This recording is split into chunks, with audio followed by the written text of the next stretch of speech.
Welcome to my channel.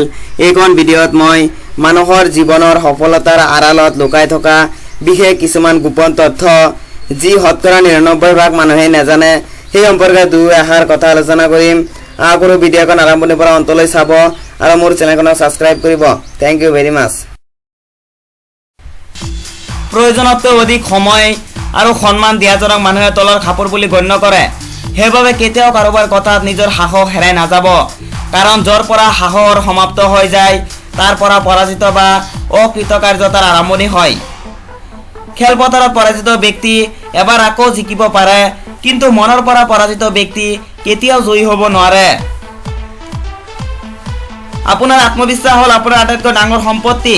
জীৱনত যেতিয়া বেয়া সময় অতিবাহিত কৰি থাকিব তেতিয়া সদায় মনত কৰি থাকিব যে সময়হে মোক এনেকুৱা এটা সমস্যাত পেলাইছে, কিন্তু মই চিন্তিত নহওঁ। পৰিস্থিতিৰ লগত হাৰি যাম তেনেকুৱা দুৰ্বল মানুহ মই নহওঁ। যেনেকৈ লোহাক মামৰে নষ্ট কৰি দিয়ে, ঠিক তেনেকৈ যিকোনো মানুহক তাৰ হিংসা আৰু অহংকাৰে নষ্ট কৰি দিয়ে। বস্তুৰ মূল্য তাক পোৱাৰ আগতে থাকে, আকৌ মানুহৰ মূল্য মানুহ হেৰাই যোৱাৰ পিছতে হয়। সেইবাবে সদায় সিহঁতক ভাল পাব যিসকলে কোনো লাভ নোহোৱাকৈ আপোনাক ভাল পায়, আৰু যিজন ব্যক্তিয়ে আপোনাৰ সম্পৰ্কক কোনো মূল্য নিদিয়ে তাৰ লগত থকাতকৈ অকলে থকাই ভাল। এইটো অভিমান নহয়, স্বাভিমান। কিন্তু এই মানুহো বহু আচৰিত, যিয়ে কোনো মূল্য নিদিয়ে তাৰ কাৰণে কান্দি থাকে, যিয়ে মূল্য দিয়ে তাক মানুহ কন্দুৱাই থাকে। যিহেতু কোনোবাই এইটো বুজি নাপায় যে সম্পৰ্ক মনৰ পৰাহে হ'ব লাগে, শব্দৰ পৰা নহয়, আৰু অভিমান শব্দৰ পৰাহে হ'ব লাগে, মনৰ পৰা নহয়। হাই হাই, সামান্য জীৱন, অহংকাৰ বহুত, দয়ালু কোনো নহয়, মানুহ বহুত।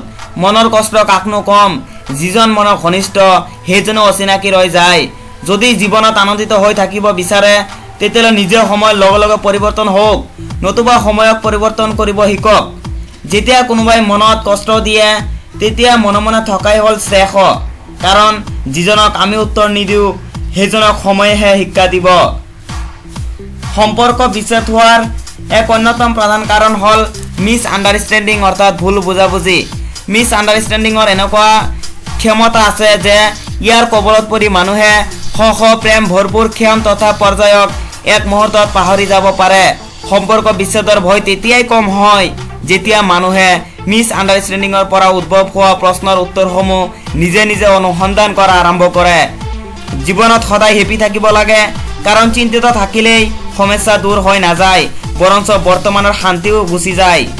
জীৱনত সদায় হাঁহি থাকিব লাগে, কাৰণ ই হ'ল আপোনাৰ শত্ৰুৰ বাবে আপোনাৰ পৰা আটাইতকৈ ডাঙৰ এক শিক্ষা। জীৱনত সকলো শেষ হোৱাৰ নিচিনা একোৱে নহয়, সদায় এক নতুন আৰম্ভণি আমাৰ অপেক্ষা কৰি থাকে, কিন্তু আমি তাক নজৰ আন্দাজ তথা নেদেখাৰ ভাও জুৰি থাকোঁ। কাৰোবাৰ দৃষ্টিত মই ভাল, আকৌ কাৰোবাৰ দৃষ্টিত মই বেয়া, কিন্তু সঁচাটো এইটোৱে যে যিয়ে যেনেকুৱা তাৰ দৃষ্টিত মই তেনেকুৱা। Thank you very much for watching this video. Thanks a lot. Please subscribe to my channel and also press the bell icon to get regular updates from my channel.